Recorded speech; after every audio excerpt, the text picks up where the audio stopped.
Good morning, good afternoon, good evening. Welcome to our Big Book Telephone Workshop. My name is Herb. I'm an alcoholic. Welcome. This call is being recorded. Please join me in the set-aside prayer. God, please set aside everything that I think I know about myself, my brokenness, the 12 steps in you, for an open mind and a new experience of myself, my brokenness, the 12 steps, and especially you.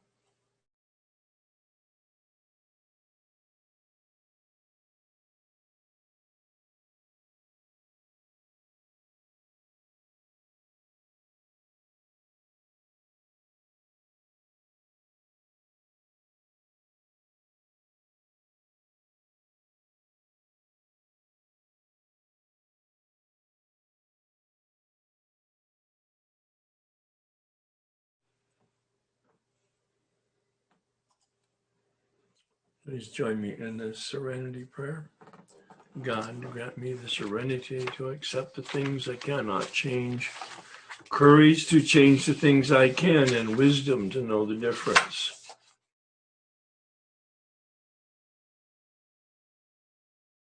We've had quite a journey.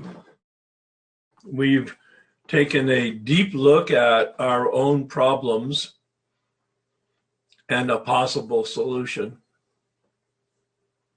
Powerlessness, both with regard to our addiction and with regard to our managing reality, our own life. That first stage of the rocket launch. We've taken actually a really deep look at ourselves. That's the whole point of the second stage of the rocket launch. To peer deeply into our lives, starting with our behavior and working our way to the exact nature and source of our suffering. We looked at the manifestations of our instincts gone awry, anger, fear, and dishonesty. And we, from my perspective, and maybe this is some of your experience, we actually penetrate through the conscious to the unconscious and are able to, for the very first time, have a new pair of glasses where we see the lenses through which we're looking and their distortions and delusions in our beliefs in that third column of the resentment inventory.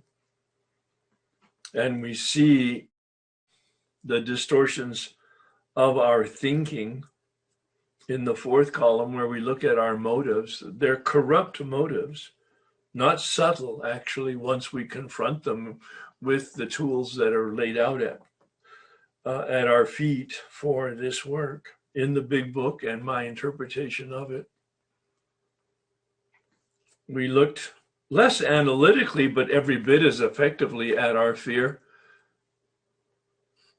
the source of it, at our dishonesty, especially as it manifested in our unhealthy sexual behavior in the past, the source of it. And in every case, throughout the step 4, we saw two things. Underneath all of our behavior, thoughts, and beliefs was powerlessness to be any different. Startling. And yet our full responsibility to be different.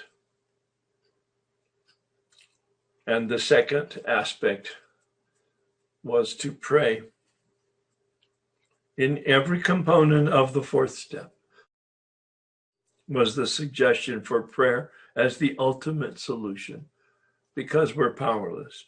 Step 4 is step 1 in writing. Step 1 is a knowledge of and an experience with. Step 4 puts clothes and color on the skeleton.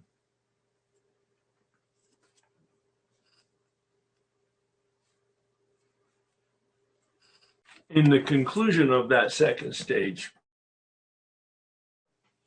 at steps 6 and 7, how all of that corruption, all of that delusion, all of that compulsion is manifest in our behavior,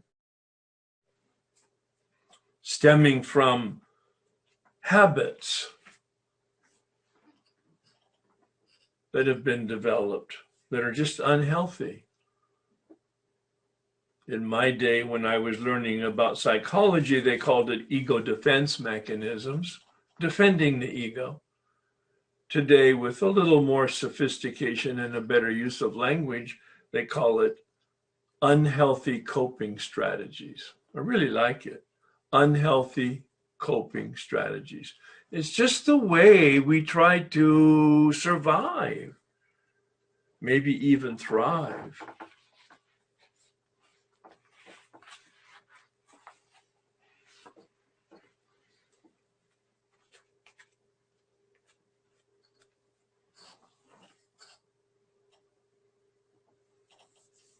I've suggested that you take a look at the Way of Life document in terms of its list of character defects as a prompter for giving some vocabulary to some feelings and experiences that you've had that you may not have words for.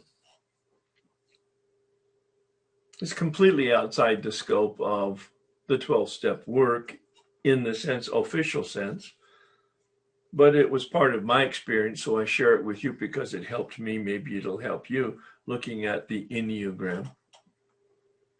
It's a theory of personality study, legitimate theory.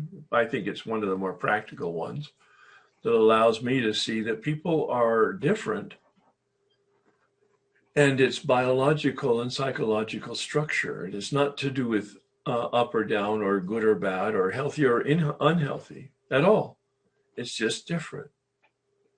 In the same way, some people are wired to be introverts and some people are wired to be extroverts. Pretty straightforward. The Enneagram comes from the Greek word Ennea, meaning 9. Speculates that there are 3 basic perceptions of reality. 3 ways that people see reality very differently. Not good or bad, just different.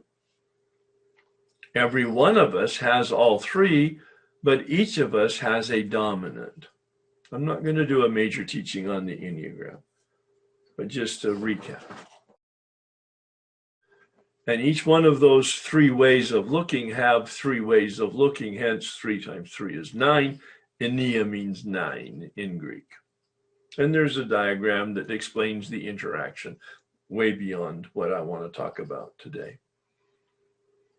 But the 3 areas, it's indicated in the Way of Life document at the end of the Enneagram list of character defects.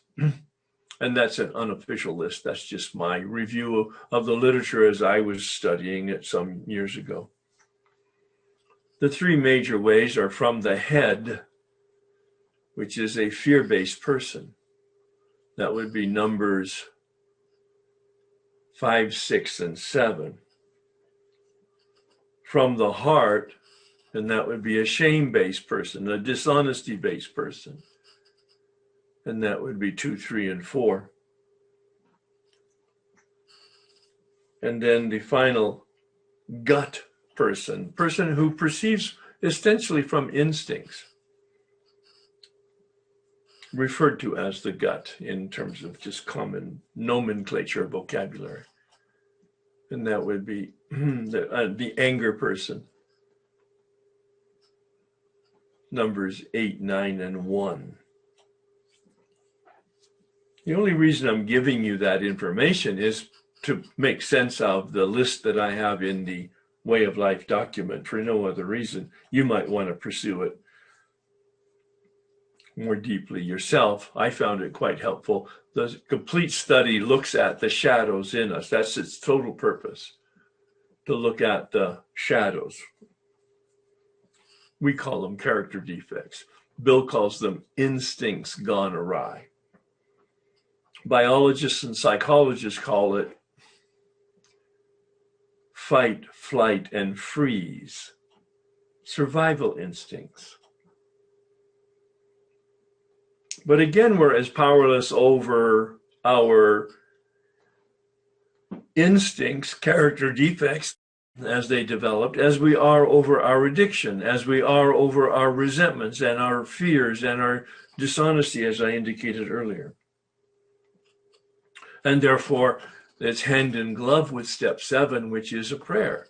My Creator, I need to be recreated.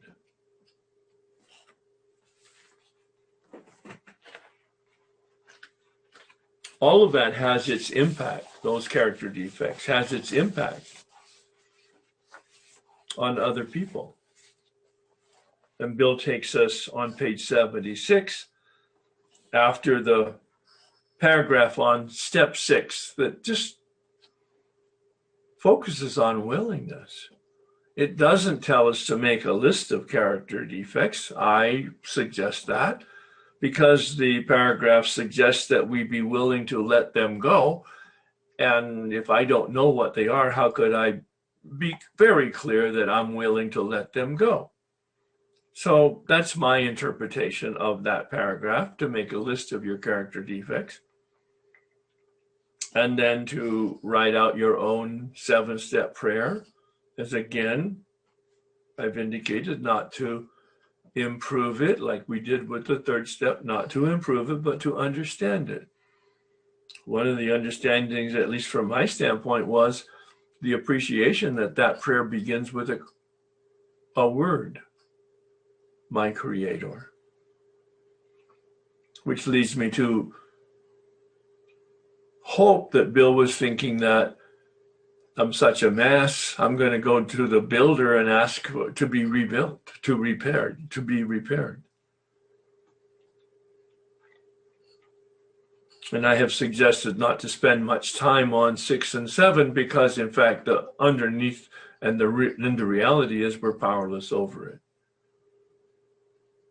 Now, when I say not much time, 2 or 3 hours after you finish your 5th step, I mean, literally finish, and you've done the prayer and you've had a good night's sleep, I suggest people then do over the weekend, usually, and at least in my case, step 6 and step 7.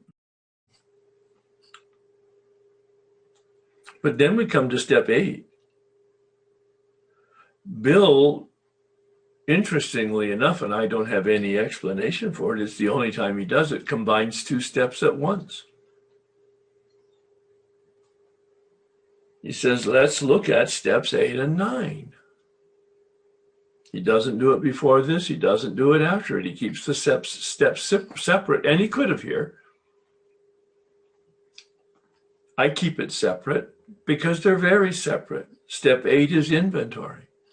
In the same way, step 4 was inventory. Step 6 was inventory. Step 8 is inventory. Step 8 is an inventory of the negative impact of our behavior.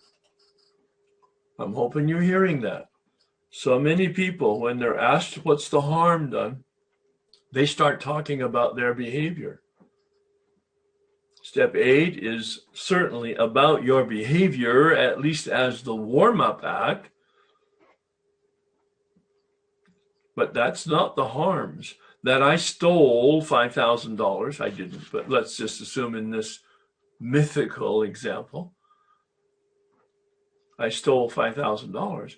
That's what I did. That's not the harm done. The harm done, perhaps it's relative, that I've disabled this person financially, potentially.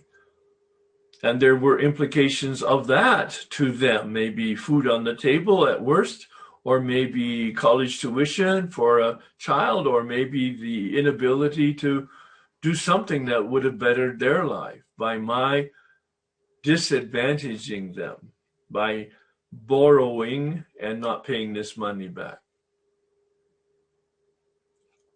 So my behavior is borrowing the money. That's not the harm.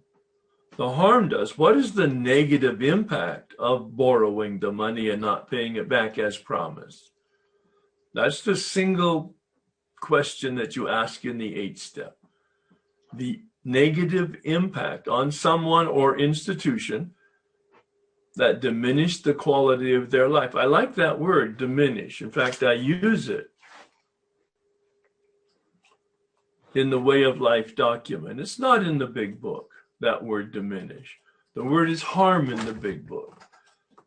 But I found that word as a barrier to me because it sounds very dramatic. And many of my harms didn't come in the category of cataclysmic or of that dramatic. Oh, they were serious.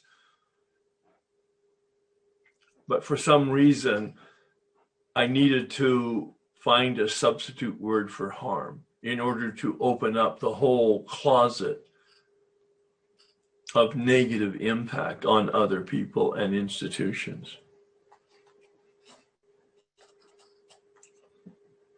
Bill says in page 76, we have a list of all persons we have harmed and to whom we are willing to make amends. 2 components of step 8. They're there among other components in the Way of Life document. I suggest that you use a 3x5 card. If you don't have some, get a stack of them. My original 8-step list was a 8x11 regular white lined paper, and it got really messy. I had, as I recall, about 35 amends to make in 1988. And by the time I had done 2 or 3 of them, the piece of paper was a mess, making notes concerning addresses and or telephone numbers and or the dates that I had called or the dates that I had the appointment and some of the information that I wanted to put down concerning the specifics of the harm done, the behavior that I had, and what specifically is going to be the amend. You can just hear the mess that it would end up being, and it was. And so I've learned, and now my recommendation is to use a 3x5 card, 1 for every person or institution. Not 1 for every harm, 1 for every person, and then just list the harms on that. The items on that Way of Life document are, who did I diminish? So the name of the person.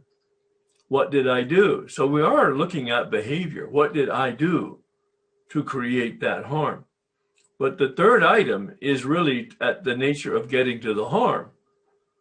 What harm did I cause? What was the negative impact of my behavior or of the relationship that I was in? What was the negative impact on that person? If we can place ourselves behind their head, if we can place ourselves in their body, receiving whatever it was emanating from my behavior. What were they perceiving? What were they receiving? What was their feelings? What was their actions? What was the negative? How did I diminish their lives qualitatively? Maybe quantitatively, certainly, but qualitatively. How did I diminish their lives? The fourth component there in the Way of Life document is more specific than the big book, but it's implied in the big book process, and that is preparing to make amend. I need to know, how am I going to repair the damage? I have an image in my head coming from Chuck C's book, A New Pair of Glasses, where he said, we right the wrongs through addressing it like Lady Justice. And he has this image that he portrays of the statue of Lady Justice standing there blind with a scale. How do we balance the scale of justice? 8 steps about that. Specifically, well, if you look legitimately, deeply at step 8, it has 2 components. Amend has 2 connotations. One is change.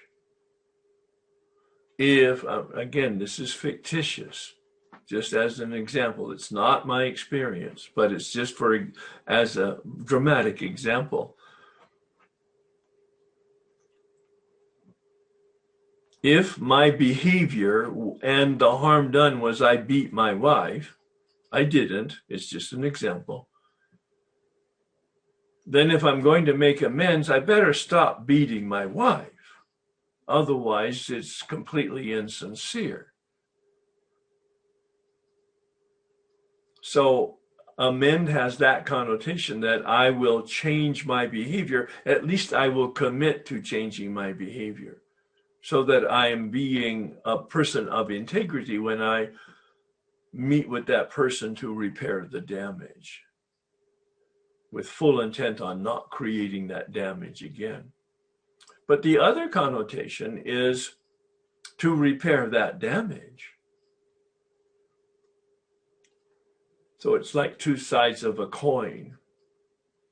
I'm going to amend or make a commitment to change my behavior.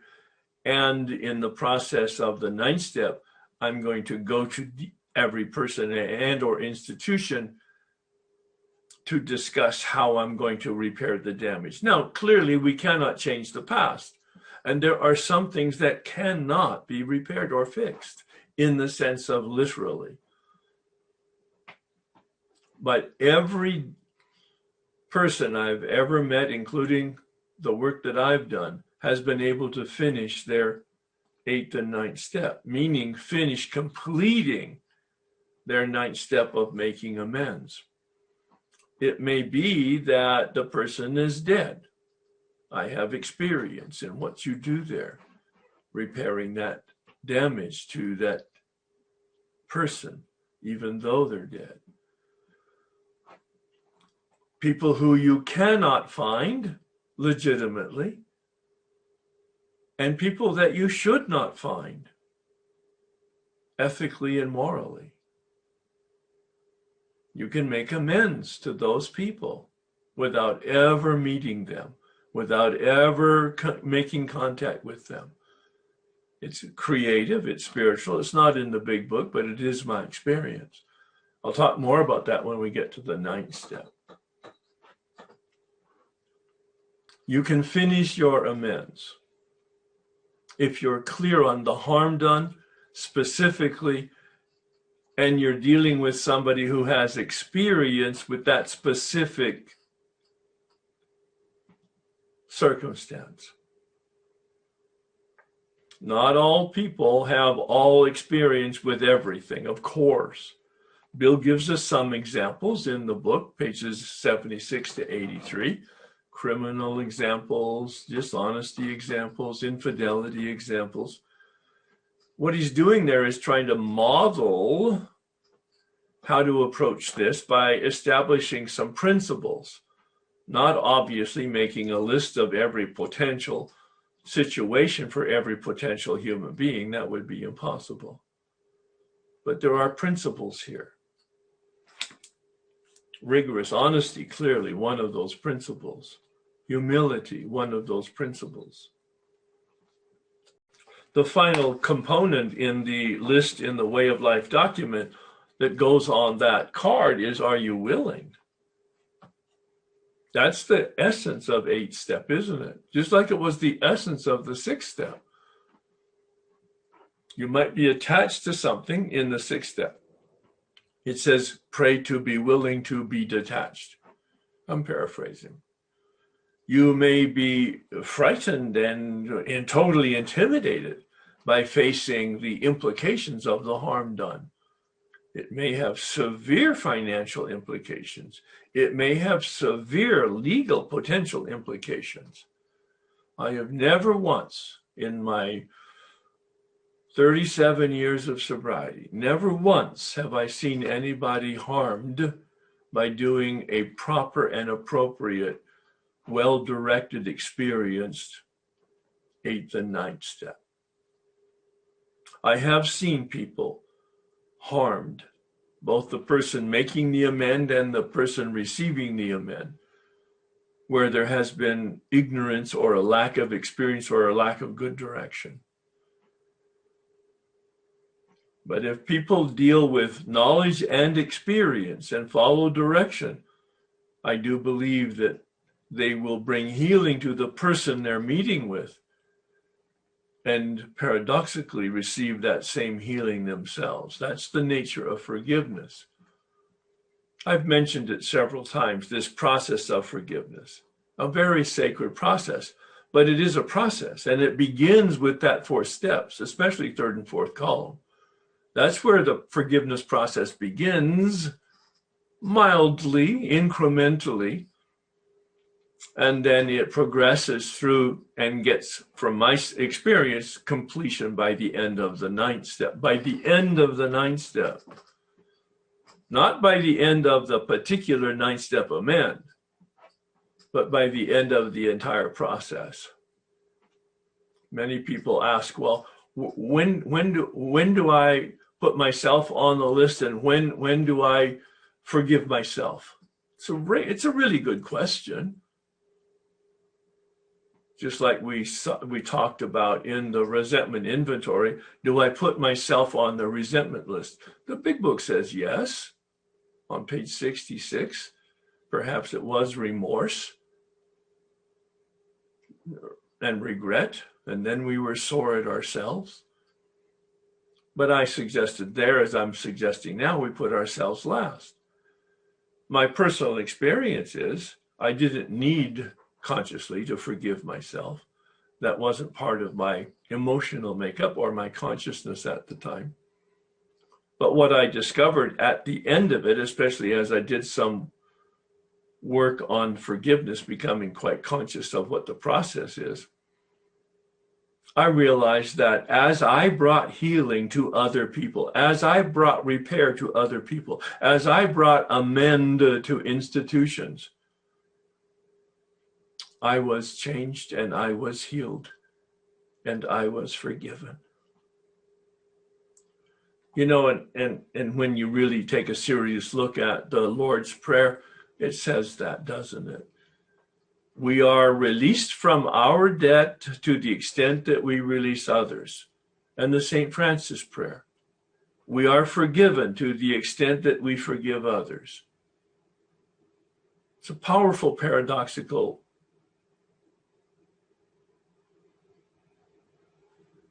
experience, a truth. I have suggested that if you're really interested in a deeper understanding of forgiveness that's totally complementary to our process, read Fred Luskin's book, Forgive for Good. He's a clinical psychologist from Stanford. He's a professor there, PhD, did his doctoral dissertation on forgiveness, the psychological development in the particular process. And then he converted that doctoral thesis into a book that lay people like ourselves could read with profit. Once you've understood and begun to participate in the 12-step process, especially as you're finishing your 9th step, it will make eminent sense because it parallels this process. I made that observation to him. We did a panel one time when his book first came up about 30 years ago. I just completed my step work. And the people who ran the panel asked me to do it from a spiritual 12-step standpoint, a talk on forgiveness, and Fred Luskin to do it from a clinical psychology standpoint. He's not spiritual. He doesn't come from any spirituality or any 12-step. He's aware of it, but certainly not knowledgeable or experienced with 12-step. It's a completely human development psychological approach. And after we were finished, the panel went, well, I was speaking to him privately, and I said, you know, Fred, as I have experienced the process of forgiveness from my 12-step perspective and read your book from the psychological perspective, underneath the dynamic is absolutely the same. The vocabulary is different, of course, but the dynamic, the actual stages and process steps are identical. And in all humility, it was very impressive. He said, Herb, that's true, because it's a human process. But you in the 12-step community and or with any spiritual component have a real advantage. And I said, Fred, what's that? He said, you've got God. You've got a power other than yourself. I can't introduce that because I'm a scientist. I'm a psychologist. But it's the X plus factor that might make a critical difference in what people do. And I bring that to your attention because that's where we come from. Whatever your thoughts are, you have some hope that there is a power other than yourself, maybe even some very strong belief that is real.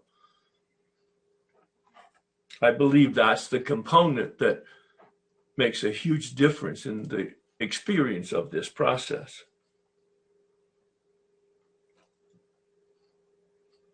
It says we have this list. It says on page 76, we made it when we took inventory. We subjected ourselves to a drastic self-appraisal. All right, then he immediately talks about step 9. Maybe that's why he wove them together. It's not necessary from my standpoint, but it is what Bill did. Step 8 is a list. Step 9 is the action. But I do want to point out 2 things before we conclude at least this part of the unpacking of the material. I'll do more next week. On page 76, he says, remember, it was agreed at the beginning we would go to any lengths for victory over alcohol. Well, when did we at the beginning agree to go to any lengths for victory over alcohol? Not coincidentally, that was one of the questions that we asked you to ask yourself at the very beginning of this process. Are you willing to go to any length, and what does that mean? And we looked at it. It might make more difference now that you've had more exposure and experience to this step workshop and the big book. On page 58, chapter 5, How It Works, that's where that comes from. In the second full paragraph, if you have decided you want what we have and are willing to go to any length to get it. This is the preface, page 58, to the 3rd step. Just before we take the 3rd step, that commitment to turn and that commitment to do steps 4 through 9. It says, are you willing to go to any length? And then confirms it. What do they mean by that dash? Then you are ready to take certain steps. Steps 4 through 9. Notice, though, it's in italics here, which means it's pretty important, the big book's way of highlighting. And he relates it to alcohol, the addiction part, the first half of the 1st step. Remember, it was agreed at the beginning we would go to any lengths for victory over the first half of the 1st step, powerlessness. But look at page 79, where he uses the same language in that 1st paragraph with a completely different focus, reminding ourselves that we have decided to go to any length, same warm-up, but a very different ending, to find a spiritual experience. Oh, he's bookending it. On page 76, he talked about addiction and alcohol. On page 79, he's talking about unmanageability, the antidote of which is a spiritual experience. We ask the big book's way of suggesting prayer. We ask that we be given strength and direction to do the right thing, no matter what the personal consequences may be. Again, the same paradigm that he uses in step 11 itself, praying for the knowledge of God's will for us and the power to carry it out, knowledge and power. Here he's saying, give us strength, power, and direction, knowledge. The internal integrity of this book is demonstrated within each step. One last thing on page 77. Sure, we're doing this to heal ourselves, to deal effectively with our addiction, to heal effectively with our lives. Yes, but Bill's going to correct the order of priorities here. Because again, it's not about us anymore. After we've seen unmanageability as selfishness and self-centeredness, and we begin to understand that the antidote is other-centeredness, we realize that we're not the priority any longer, that God and other people are the priority. At the moment, we are trying to put our lives in order, page 77.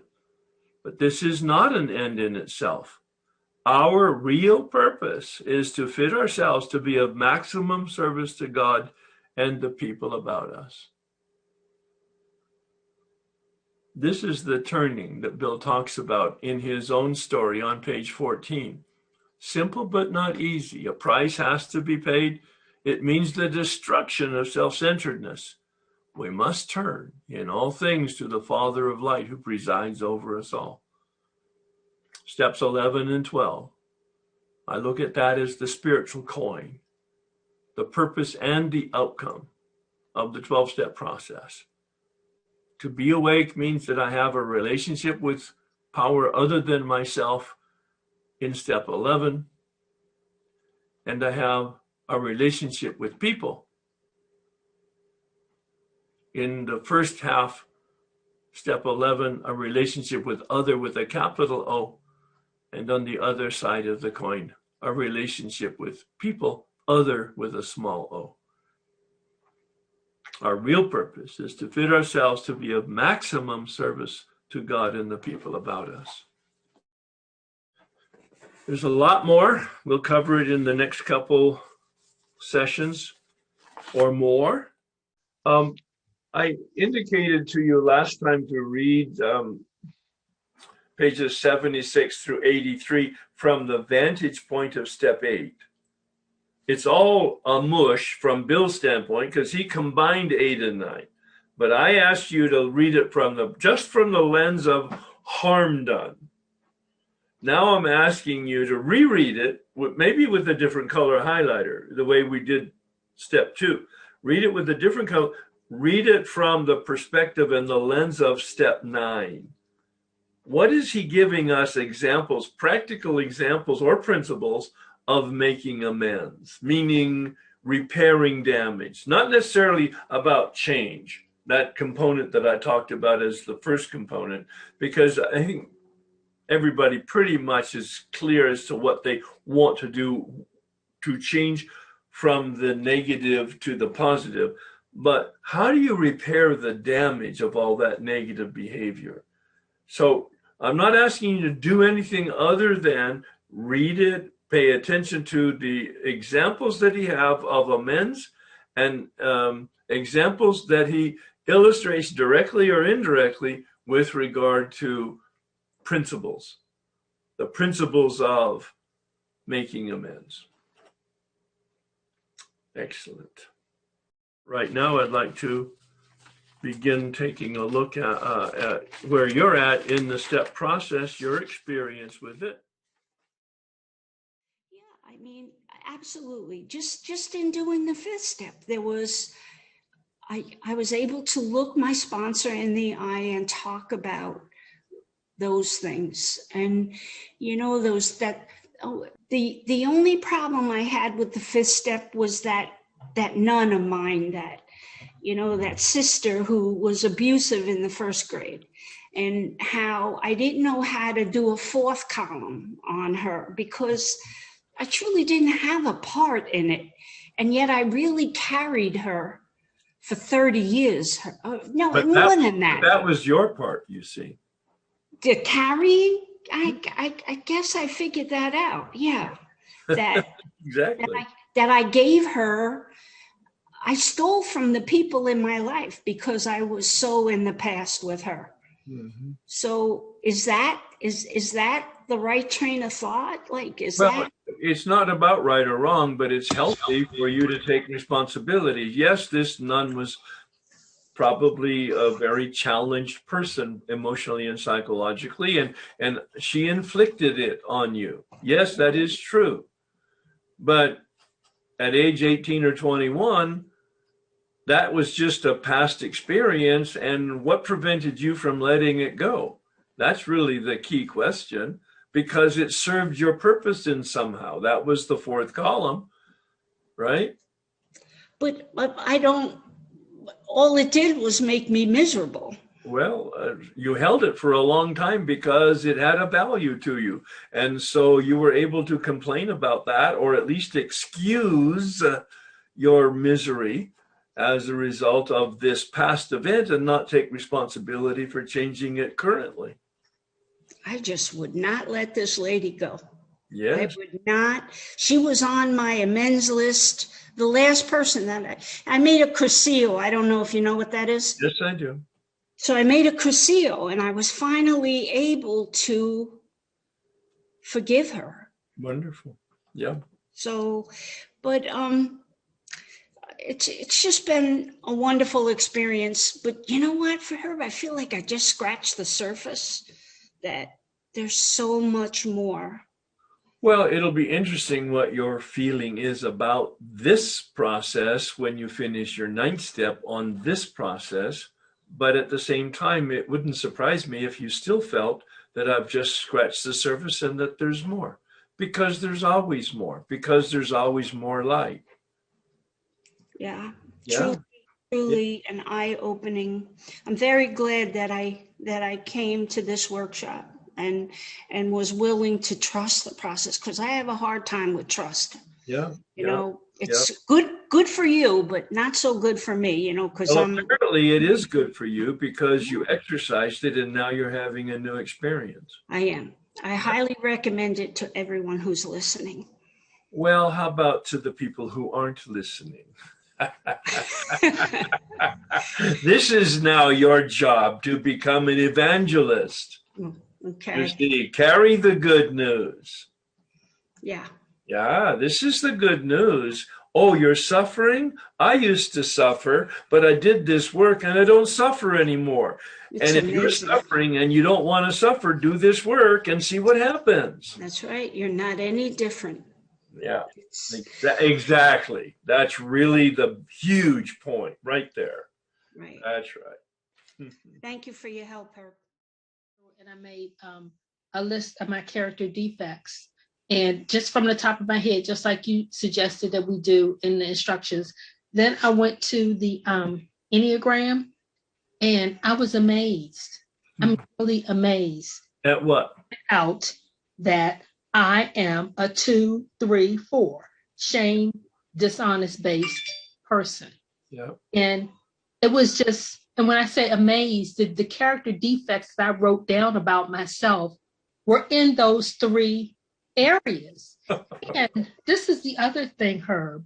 And one of the things that is said about me is that I'm like the shame-based thing. You know, I have a tendency to beat up on myself, right? And slip into self-pity and feel sorry for myself and all that kind of stuff. But when I read that stuff, I didn't go there. I did not go there. Like, I was like, because some of the stuff is harsh. I mean, it's like, I'm vain, I'm grandiose. You know, I mean, it was like all of this shallow stuff. And I was like, I thought I was a little deeper than that, you know, some of the stuff that it was saying. And if I'm honest with myself, I am those things. I can be those things when I am, what did you say? When I am, what did you had a word for it? When I'm using unhealthy coping strategies. Yes. Okay. I can be those people. Yes. Things, but that's not all that I am. No. Like I was able to keep it in perspective and get in my head and be like, oh my God, am I ever going to get better? Oh Jesus, this is overwhelming. All this negative, icky stuff. And Herb, this is what I've been running from. Yep. This is what I've been running from. Is seeing that stuff in black and white and being able to own it and say, you know what, I can be that way. Emotionally unavailable, you let me tell it. I'm the most caring, sensitive, loving person there ever is. That's not true. You know, I mean, I can be phony, and it said that. And I was like, it was like I had an epiphany, like I had a spiritual, another spiritual awakening. It's like my spirit is awakening to the truth about who I am. Yeah. Okay. And it was like, I can be that stuff. I know I'm saying the same thing over and over again because it was just such, I don't know. Revelation, right? And on some level, I knew those things, but I wasn't owning them. I wasn't claiming them. And I wasn't able to fully embrace it and say, you know what? You are that stuff. And it's okay. That's the reason why you're in this workshop. Yes. That's the reason why you're doing this work, to get in touch with that stuff and to use the tools of the program to get rid of it. That's why I'm here. So it's okay. And that's the good. Better than okay. It really is. It really is, because it's therapeutic. It's like God has allowed me to become aware of these things when it was time. Okay. And that's always been one of my struggles, not accepting where I am. I am where I am, where God has me. And I always want to be someplace else. I want to be smarter, better, more insightful. I want to be all this stuff. I'm not. And it even said that in that 2, 3, and 4, that I want to be special. Okay. Above the rules. They apply to me. I'm special. I'm unique. I was like, damn. I know it. It's shocking. It's embarrassing. And yet there's something comforting about the fact that, if they can diagnose it that way, it must be pretty common. I'm not that special, even in my specialness. Mm-hmm. But it's the grandiosity, of it all. Right. And I just didn't even realize that. I started reading this pamphlet on grandiosity, because I knew what the word meant, but I didn't know what all the characteristics of grandiosity are. Right. And when I started reading this pamphlet, it was like, wow, this is me. Yeah. It is me. But like I said, the good news is that that's not all that I am. Right. Well, and it's the process that is therapeutic. One of my colleagues is a psychologist, and he says, to name it is to tame it. Now, you added another word there as I was listening to you. You named it. You claimed it. Now you're taming it. Yeah. That's great. Thank you. Thank you. Yeah, thanks for that. And, at the same time, then you realize this is the way I'm built, but it's not a condemnation. Right. It's an invitation. Because as you just said, it's not all of me. It's just the unhealthy part of me. And I'm going to use the healthy part of me to make the unhealthy part more healthy. Mm-hmm. That's it. And you know what else it did? It helped me to see, you talked about how we come about determining our morality, right? Yep. And some of the things that are on that list, I want to be the opposite of. I want to practice the opposite of. Right. Some of it had to do with, morality for me. So this list served more than one purpose for me. Absolutely. Yep. Yeah. So thank you, Herb. And I just want to echo what the person said before me. I have really enjoyed being in this workshop.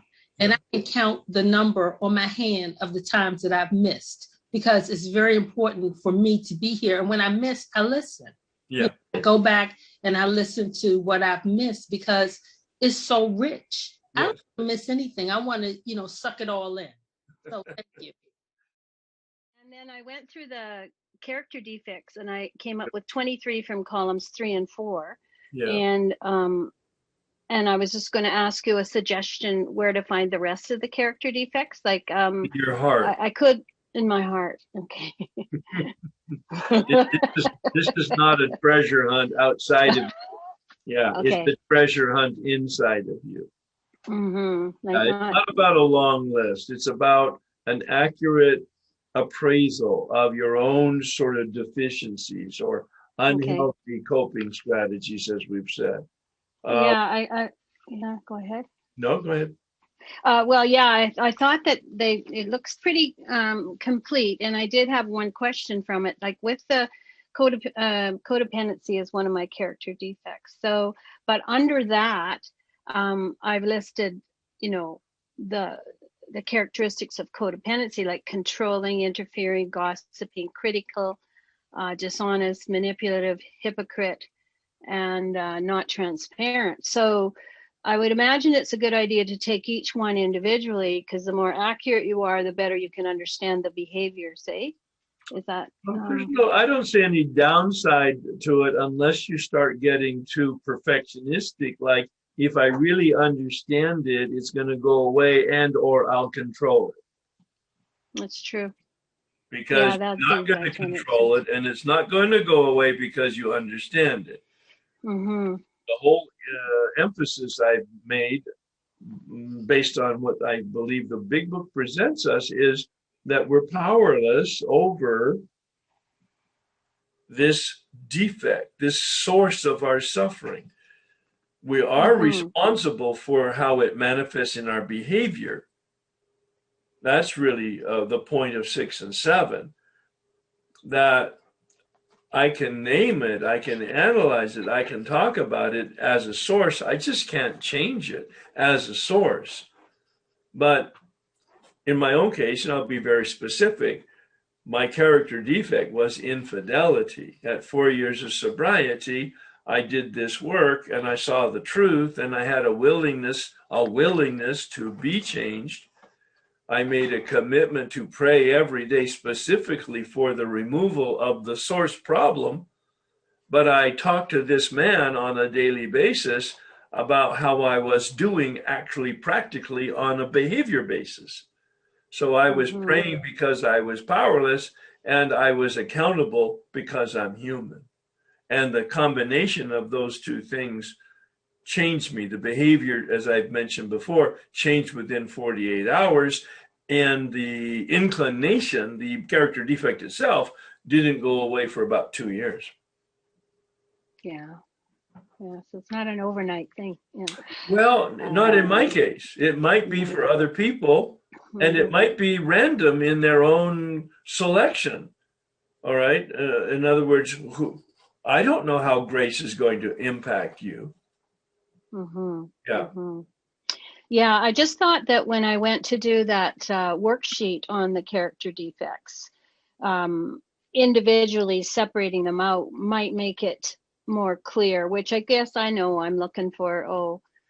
No, if I understand it more. I don't see any downside. You've got time before you do your 5th step. You've got time, but I'm yellow flag is up. Are you the kind of perfectionist that will get too tied up in the details? I don't know the answer, but you do. Yeah, that is definitely an issue I have. Kind of not. I wouldn't call myself perfectionistic, but I like to. I like to do skirting around it, so I don't have to get to it. If you know what I mean. Like I love to. Analyze it to death, analyze and then do nothing, do nothing at all. You know that whole. Yes, analysis by paralysis, right? Yeah. And that's why I was going to say that step 6 and 7 seem to be taking longer than 2 hours that you mentioned, kind of thing. It's just when I say that, as you know, I have no rules. I have no. No, I know. But what I'm trying to signal is that it's shorter. The goal is shorter than longer. Here, if it takes you 4 hours, it takes you 4 hours. Who cares? But I'm just saying, because I know that 30-40% of you are perfectionistic and will just worry the damn thing to death, or actually, on the other hand, you will worry it to life, and you'll end up with more character defects. Yeah, I know. Yeah, so I should be happy with 23. Exactly. Well, what I did, and I think I've mentioned that, is I looked at, maybe I had 30 or 40, and I put them in families, and I saw that there was like 10 different families of related, because there's lots of synonyms. And then I distilled it once again, and I saw the legitimacy of the big book coming from the instincts of anger and fear and dishonesty as the primary sources, though that real exact nature and root. Yeah, well, I think I'm an Enneagram 2, and so I could kind of look at them coming from that too, I suppose. But that's, again, analyzing it to death too. So, well, ask yourself, what is the purpose of the work that you intend on doing? Right. Just get clear on that and make sure that it's balanced and common sense, and it's going to be helpful. All right. Yeah. I have, I did write my a 7th step prayer. If you want me to share it, I wouldn't mind. Okay. My Creator, I am willing to let your light grow in me to become stronger and more radiant. Please remove from me every single defective character that blocks your light. Please let it heal me. Let its love heal my fear and sadness, so that I may rejoice in being alive. And let me be freed by the powerful light and love of your Spirit, so I can then be of usefulness to you and others, and grant me strength and willingness to do your bidding. Amen. Yeah. I tried to get a different word for bidding, but I couldn't find it. It's nothing. I can't take it. It's just, it's too good. I can't. Wonderful. Yeah. In the final analysis, I didn't change any of the words in the 3rd or 7th step prayer on an ongoing basis, because I find them actually pretty accurate and very helpful. So I finished 5, did 6, and working on 7. And I have a question for you. 2 things in particular. Are you saying you did your 5th step? Yes. And how was that experience? I have to say I was really proud of myself. I think it's the most courageous 5th step I've done in my 30 years of sobriety, because it was the root of a lot of stuff that I might not have had the maturity to have handled, that I really, really proud of myself for showing up for it. Makes me teary. It's just such a powerful, it's powerful. So it was very powerful. And I am on the receiving end of infidelity, which is why I'm divorced. Right. And when I looked at my part, I felt less victimized. I felt more empowered as a human being, as a woman. Right. And yet it was a hand in glove fit. Yeah. For as long as it worked, it worked. Right. If that makes any sense at all. Makes total sense. Yeah. It's not what the world says about infidelity, but it is what Spirit has done for me. And my sponsor had told me long ago that we can't expect other people to live our life because we're in recovery and they're not. Right. So none of my business what other people think.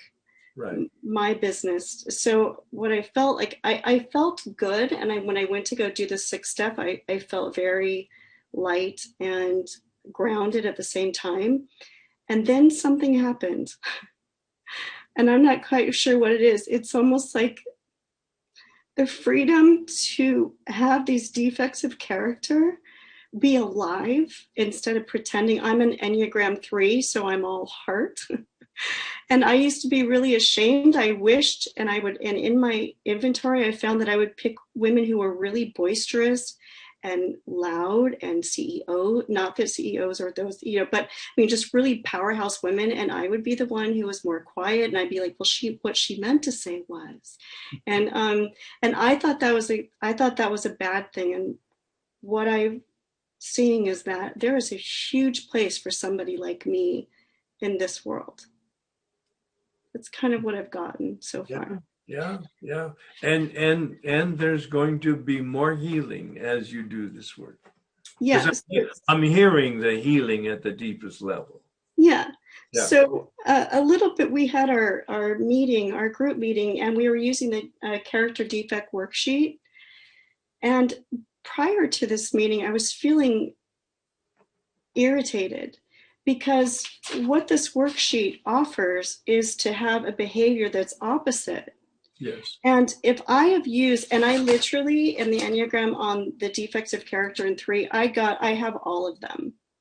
And so for instance, I put jealous. Like, I never wanted you to ever know that I was jealous of anything. But there's something freeing about knowing that I get jealous. Yeah. This is super simple. And then what is my behavior in it? But what's curious to me is, what would the behavior be in number 5? What behavior would this virtue manifest? The opposite of column 2. Well, if I have lived a life based upon these defects of character, I don't know. So the only thing I came up with for jealousy would be to actively listen.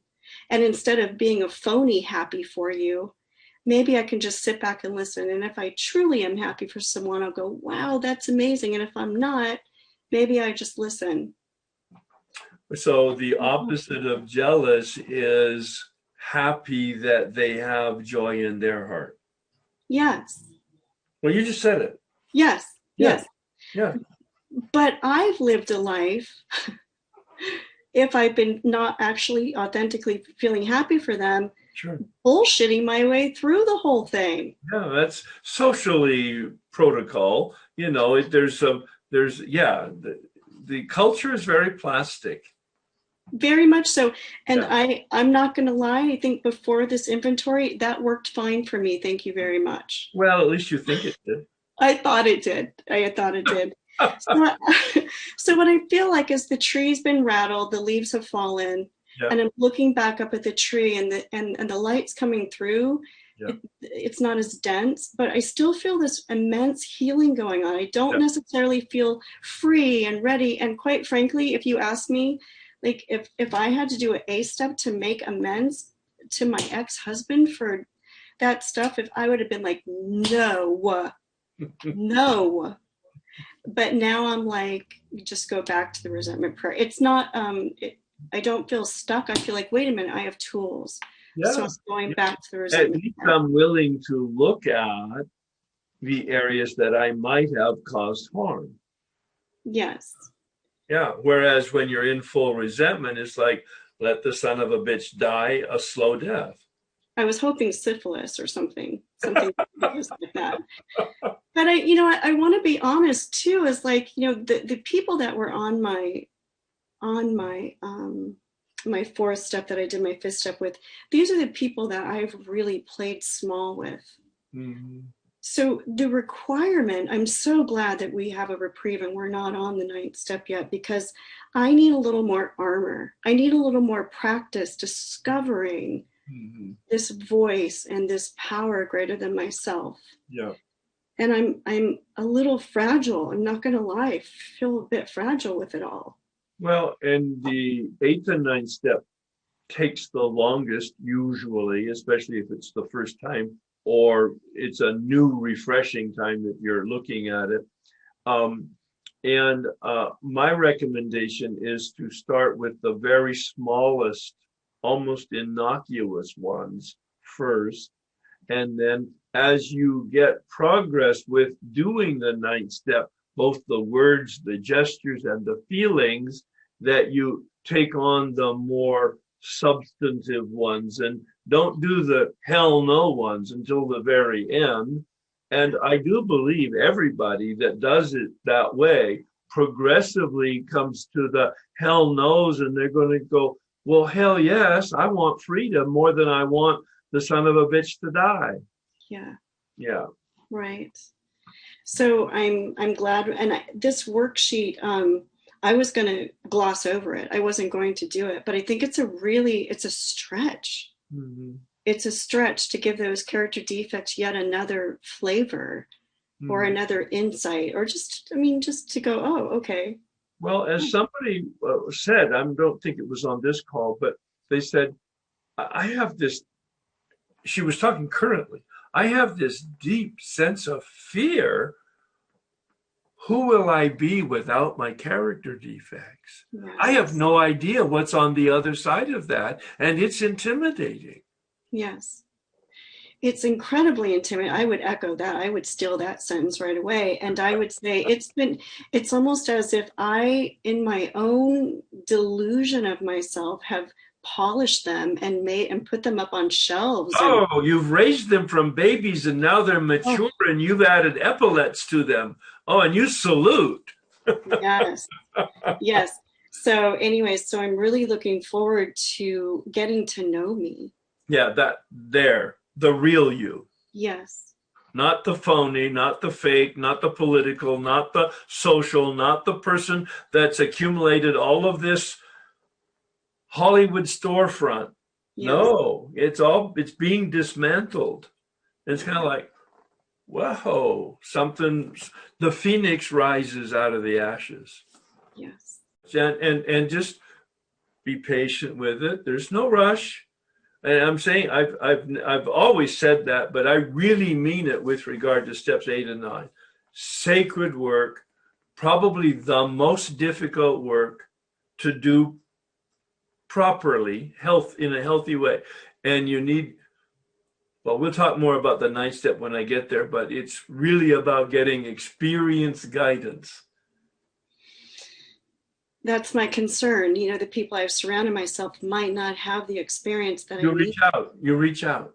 You'll find resources. We'll talk more about that when we get to the 9th step in a week or two. All right. Okay. Yeah. I don't know. I'm back in the food again, and I really didn't come in here identifying, with that fellowship, but it has come to. I guess I'm getting more willing about accepting that, but I feel that it has sort of dampened my progress here with the steps. I'm still moving forward, but sort of questioning whether I just need to start all over again at step 1. So that's where I am. The answer is no. Okay. All right. I have no qualifiers on that. Yeah. You need to get through step 9 to find success with your addiction. Okay. So you're welcome to have sponsored direction or whatever else and follow anything else other than what I'm saying. But the promise of freedom is on pages 84 and 85. We are placed in a position of neutrality. And that assumes that you finished the 9th step. Okay. And before I got on here, I had this thought. I said, this wasn't what I came in. I didn't come in about the food. I came in with something else. And those were the exact words you said to me. Stay, don't make any big decision until you finish step 9. So I'm trusting in that because I'm hearing it again. Yeah. And what I do want to say is that 2 years ago, I did your program. For some reason, I don't know whether it's this Zoom, and I listened to everyone and their experience. Oh my gosh, it is amazing. And so I carry that with me, as hope for me as well. But I have been blown away from the depth of everyone sharing. It is just, the Spirit surely is at work here. Yeah. So I'm going to hang in there. Thank you. Yeah. Amen and ditto. Okay. Thanks, Herb. So now I've been working on step 6 and I'm a little confused. I just wanted to get your feedback here. I have like 4 pages of character defects. So I said, okay, that's too many. So then I have the head dump. Then I have the defects from column 4. Then I thought these were helpful, the turnarounds on my resentment 4th column. So I started writing them out and I said, okay, I just need to narrow it down. So I narrowed it down to 10 things. Is that about right? Well, it is right because that's what you did. Sure, don't second guess yourself. That sounds like a very therapeutic process, very parallel to what I went through. What do you want to do? Are you brave enough to read off all 10? Well, I've just done I can read the 10 I have are overdependent, irresponsible, dishonest, negative. I care more about me than about others. Still just like compulsive eating behavior, like I eat too fast. I eat food that's too spicy, too salty, too hot. So I'm working on that, or I'm asking God to help me with that one. And I'm fearful. So those are what I came up with. So when you came up with it, which is just a wonderful list, by the way, and now you've articulated it out loud, what's your experience with it? I think it covers most things, because I did a worksheet on 2 of them, and I just sort of put the things that were on all these different pages sort of as different behaviors. All right. And so you're saying in the 6-step worksheet, which creates a turnaround, and what did you see as the major virtues and behaviors that would represent the turnaround? Well, let's see. The first one was just, I did the overdependent. So the behavior would just be need approval of others. I hold on to relationships too long. I ignore my needs. I don't trust my judgment, and I fear consequences of my decisions. So I'm defending I can continue to be irresponsible by doing these things. I can never grow up. I can never learn from bad or embarrassing mistakes, and I can never learn to trust myself and my higher power. So the virtue would be interdependence. And I said that behavior would look like willing to grow up, stand on my own feet, make my own mistakes and learn, and trust myself and my higher power as the center of my gravity. All right. Now, you used the word interdependence. What I believe you really mean is independence. Okay, independence. Because interdependence means that there's a bridge between you and another person. Inter means between. Okay, so just independence. Yeah. Okay. Yeah, from the way you described it, I believe that's what you mean there. Yeah. Okay. Then I wrote this other one on irresponsible. And I just said my behavior is I take little positive action to care for my own happiness. I manipulate to get others to do things for me. I blame others rather than take action. I'm passive. I give up too easily. I'm fearful, making mistakes, such as I fear making mistakes and that others will judge me like I judge them, and saying no and setting boundaries. I don't excel for fear of women not liking me, like example with men. I put others' feelings ahead of my own, and I hold on to the fantasy that I am a princess and life should be easy. All right. Very colorful. Yeah. Nice. Really, I mean, you're really plumbing the depths of it. A wonderful, full description. Go ahead. Okay, so I'm defending, again, continue to blame others and not have to change, and never learning how to do anything by having other people do it. I never learned how to do anything. So that's what I put there. And the virtue would be taking responsibility for my own life and my own happiness. Yeah.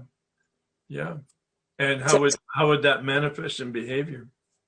I said I'd stop blaming others and taking action. I'd make my best effort and trust God with the results. I'd stop judging others. I'd excel where I can, whether women like me or not.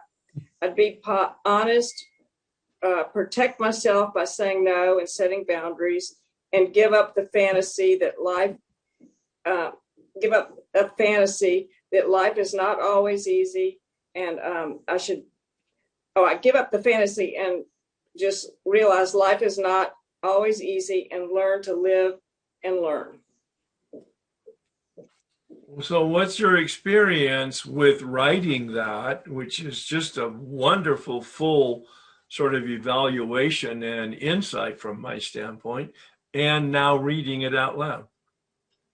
Well, it's pretty thorough, and now I know what I can pray about and what I need to do. Yeah, you do. Yeah, you do. Yeah. You And, don't have to do it by tomorrow, by the way. And I had a question. So would these two go under the category of flight, the instinct flight, which would be the self-seeking and fear, and I'm protecting my security instinct? Is that what you meant by that?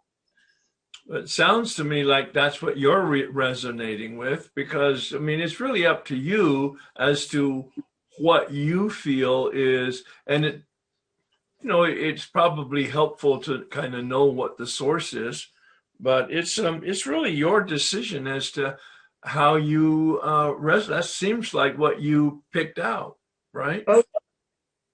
Okay, good. Well, Yeah. so this I'm just gonna write on these 10 things or so and just pull out the other little things as just descriptions. Yeah, wonderful, right? And then write out a 7-step prayer, and Okay. pray the one certainly from the big book, and move on to the 8th step. Yeah. Okay, very good. Thank you. Thank you so much for that.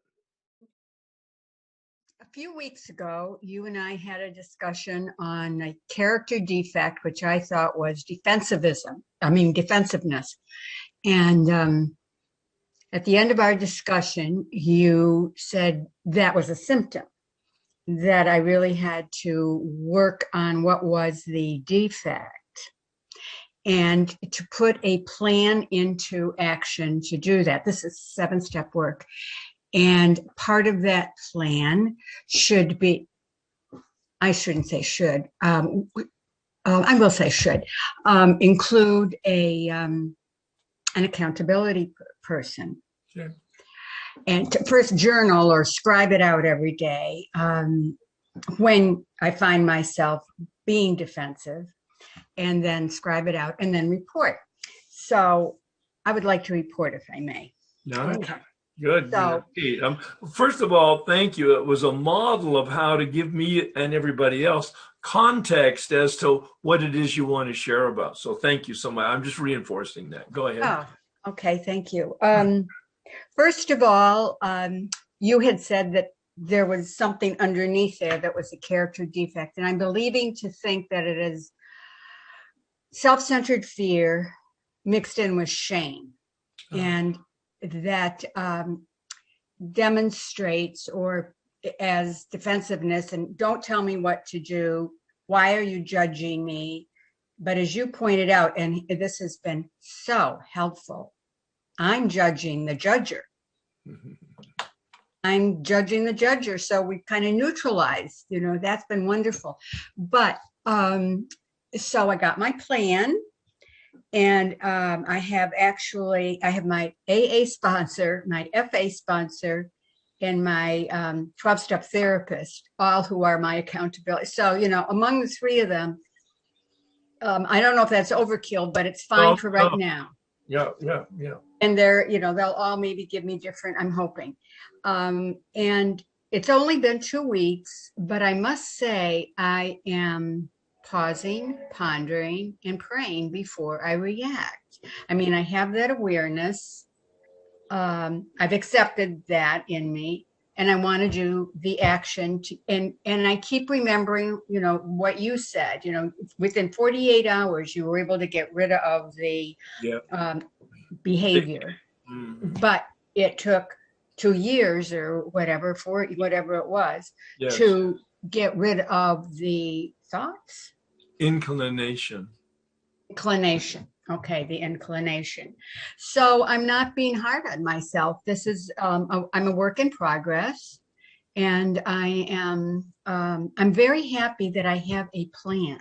Yeah. That has really helped to have a plan and then to implement it, and then to share it with others, to be accountable, because otherwise I'd be, I'd do it for a week and I'd Oh, well, okay. Let's put that one in the drawer till the next step study group or something. So, Right.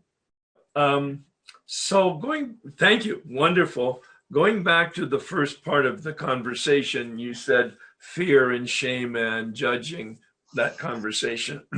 So, in addition to, yes, everything you've said, yes, wonderful. Continue, see what happens. And if you care to, I'm inviting you to continue to keep us in the loop as to your progressive consciousness, because that's the real key there, is you're pausing because you're conscious. You're pausing because you want to change. You're willing to change. All right. I mean, everything you said is a reinforcement to what it is you're doing. But here's my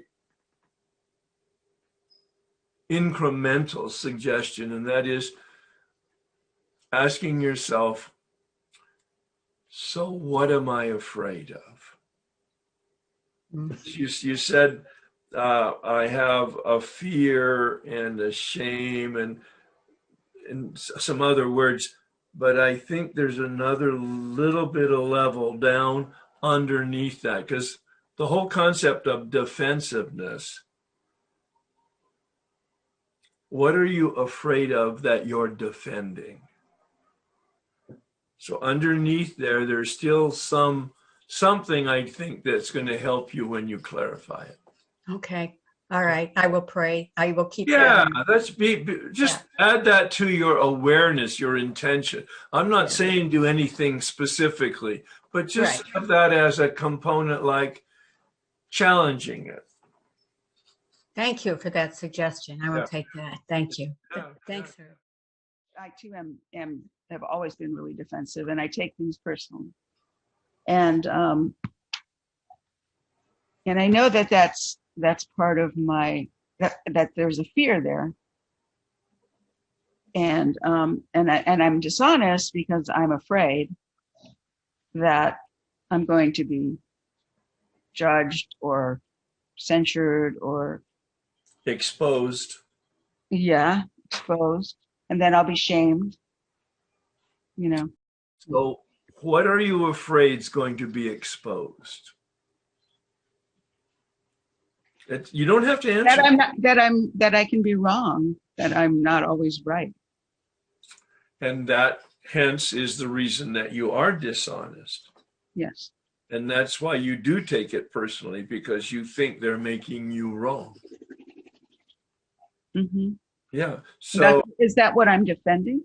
Well, you have to answer the question. That's why I'm a little confused. It's a really good question. All right. But don't look to me for the answers. I'm much better helping you phrase the questions, because the answers are really got to come up from you.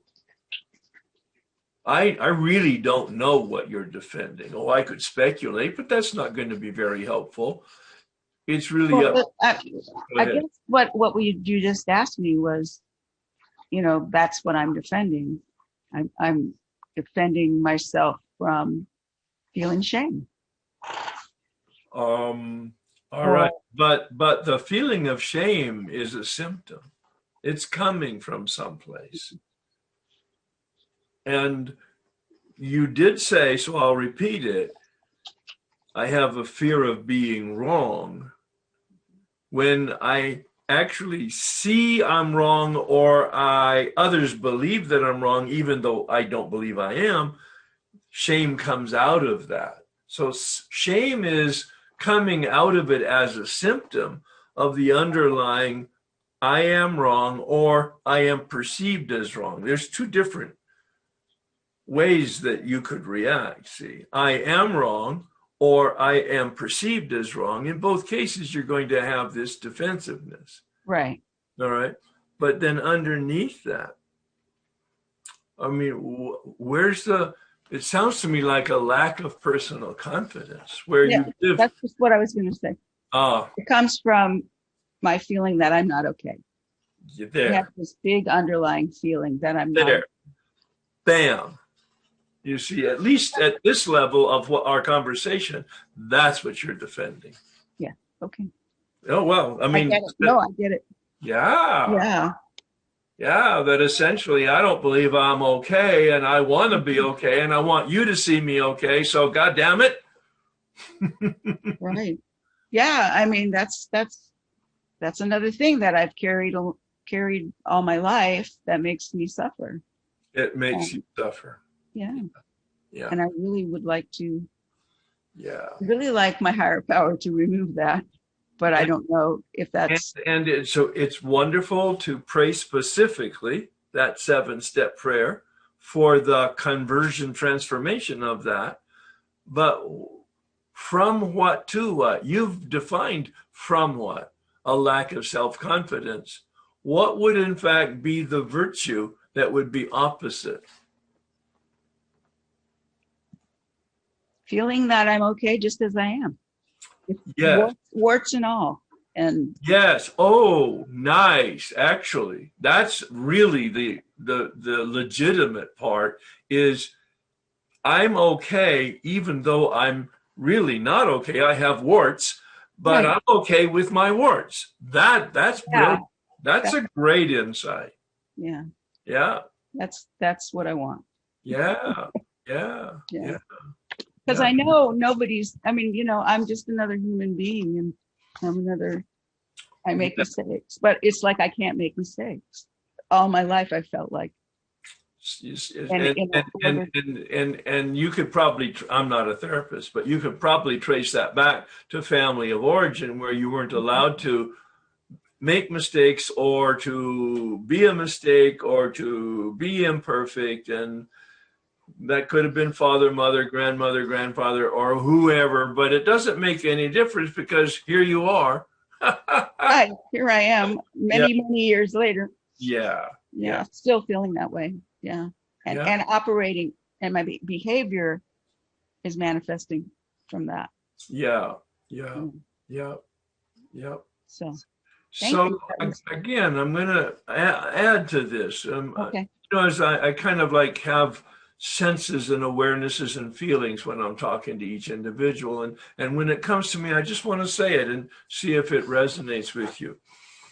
In your meditation, you might want to bring in the phrase from the Hebrew scripture, God made humans in God's image and likeness. What does that mean for you? I mean, that's a rhetorical to take into meditation. Mm-hmm. Am I sincerely made in the image and likeness of God? What does that mean? One of my own teachers talks about every human being has a core of goodness. That's their essence, a core of goodness. Yes. And meditate on what does that mean for me? That I literally have a core of goodness. Oh, I have this material body, of course, and it's genetically driven, and therefore it's going to be material imperfect and genetics imperfect. But other than that, underneath it, the life force, the life form that gives me my own life existence, that part of me that leaves my body and when I'm dead, mm-hmm. that's a perfect life force. I've studied Buddhist literature, and it's all about that. That the body is not all that you are, and that's going to eventually isn't going to go away. What's left? Well, what is the true self? If we're made in the image of God or higher power or spirit, then it's love. That's a conclusion. All right. That's a conclusion. And other people may have different conclusions, but and then you have to ask yourself, well, what does that, I mean, these are rhetorical. I'm not inviting a discussion. I'm happy to have but I'm not inviting it. I don't feel any responsibility. Don't you feel any responsibility to respond? But what does that mean, love? What is that? It comes up for me, and it came out as a virtue, I think, in the work on the defects. Altruism, you know. That's my current word that captures the meaning the best. Yeah. Right now, yes. And if you haven't looked it up in your own dictionary, I really recommend you do that, because that helped me kind of like get a solid sense of, okay, yeah, this is really good. In my dictionary, it said doing something for the benefit of somebody else with no possible benefit for me. Right. Now, of course, there's variations on that theme, but that anchored me. Yeah. Yep. All right. I think that's what it is, but yeah, more will be revealed. So then, but all right, yes, but then something just popped. So what does it mean, self-love? Self-love. What does it mean? Yeah, in the context of what we just said, doing something for the benefit of someone else with no possible benefit for myself. Well, that's confusing. No, it's not. No, Well, because it's a question. No, it's a question. It's not confusing, but you need to just sit with it. You don't need to answer it. You don't need to answer it. I'm raising, I hope everybody's hearing it. I'm raising questions for all of us to be asking and sort of like, oh, what does that mean? If you're interested, it might be like, yeah, that's too no, it's not that. I would like to know. Yeah. Because I would love to be able to, I think I've shorted myself that. Oh, at the essence of it, that's exactly the insight. I have shorted myself because I've underestimated who I am. Yep. Good. That's the core. We got to the core. Okay. Right there. I kind of like you, I had 8 really deep resentments. You know, I drank for over 3 decades. Yep, me too. Yep. Pretty much on a daily basis. Oh, not me. You're a bad dog. And, you know, I had a lot of resentments, mainly with my family. And I had some really, really deep resentments. And like you, it literally took me 3 months, and I'm still doing prayers of deep resentments on 3 of them. And really the solution for me came down to forgiveness. Yes. Okay. For example, my dad abused me as a child, right? Yes. And I had, so for the longest time, you know, I wake up every day, or even, you know, I call them planes in my head. I couldn't land these planes in my head. Yeah. I heard it at meetings. Some people say the noise in their head, the static in the attic, what have you.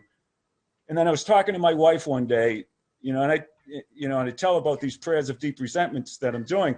And right. she looked at me one day and said, your father never could land those planes. And to me, it was just such an experience to hear that. Yeah. And there was the answer. And I could now forgive my father, knowing that he didn't have the opportunity to go through this program. He wasn't an alcoholic, but he was addicted to rage. Yeah. Yeah. He may have been an alcoholic that didn't drink. Right. Yeah, certainly. Right. Yeah. He had a stroke in his early 40s just from being angry. That's it. That's it exactly. Yeah. Right. You see, alcohol is the medication until it's not, until it becomes a poison. And then we have to find an alternative. Yeah. So I just wanted to say, for me, you know, things are coming down. Everything's sort of boiling down to forgiveness and having the compassion. 100% agree. 100% agree.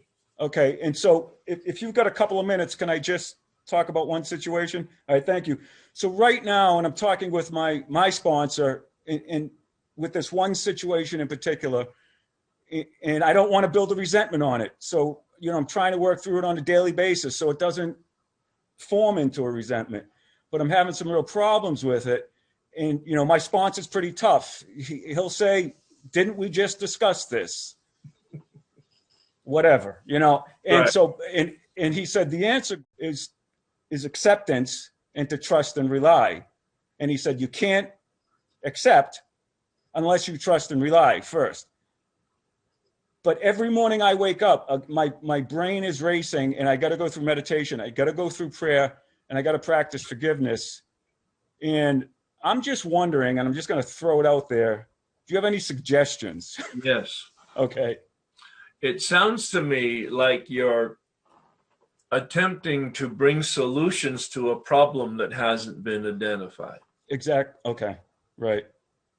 So my suggestion would be to do at least one column 3 and 4 on this situation, so that you get very clear as to the lenses through which you're looking, the beliefs that you have about the way things should be, and the motives that you're coming at from whatever thoughts or feelings or words or behavior that you're experiencing. Okay. Yep. Okay, so I do a column 3 and 4, even though it hasn't fully formed into a resentment yet. And so wonderful. Absolutely. Again, we're being creative. Right. So it's almost like a preemptive strike, because it sounds like it's a resentment under construction. It is. It's a work in progress. Exactly. So what word would you put there? For whatever it is you're experiencing. Right now? Mm-hmm. With respect to the resentment? Mm-hmm. It's not a resentment. Okay, an RIP, a resentment in progress. Yeah. Yeah, no, what word would you use? You mean to describe the resentment? To describe what it is that is RIP. It's not a resentment. What is? No, it's not. It's